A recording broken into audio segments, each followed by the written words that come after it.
Pas de crash d'un petit aéronef sur le grand canal vénitien, mais disons une œuvre d'art emblématique pour présenter la biennale qui se déroule actuellement dans la cité italienne. Le monde de l'art contemporain fait donc escale sur la célèbre lagune. Les thèmes sont aussi variés que les œuvres, mais dans certains pavillons, comme celui de l'Égypte, difficile de faire l'impasse sur l'actualité. On y présente des installations vidéo de Ahmed Bassioni.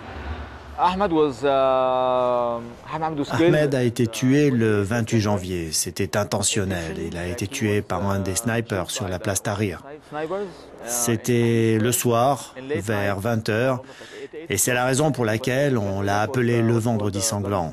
C'était le jour d'action le plus important. Il portait sa caméra, il essayait de filmer, d'enregistrer ce type d'informations et il a été tué par une balle en caoutchouc en pleine tête.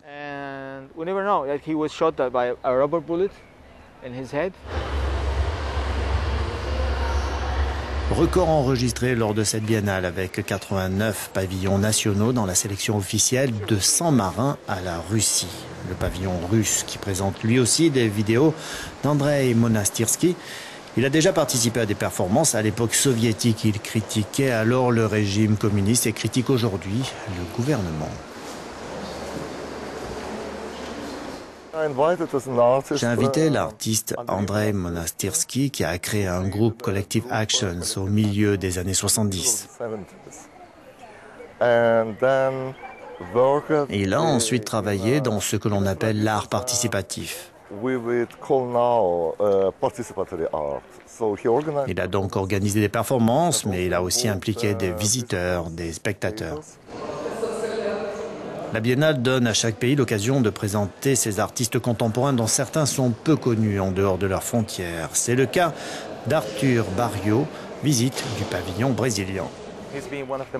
Il a été l'un des artistes les plus influents de la scène artistique contemporaine brésilienne depuis le début des années 70. Il a développé un travail qui est unique et qui est malheureusement pas très connu à l'étranger, mais il est de plus en plus reconnu et nous avons pensé qu'il serait intéressant de le faire venir ici à Venise, qui est une des plateformes de l'art contemporain les plus importantes au monde.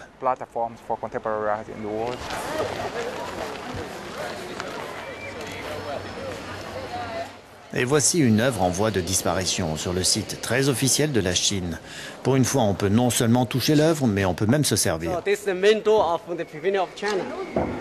Voici donc l'entrée principale du pavillon de la Chine. Vous pouvez voir l'installation créée par Yang Maoyan.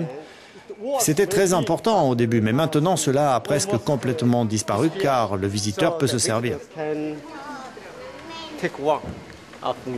La Biennale de Venise se poursuit jusqu'au 27 novembre.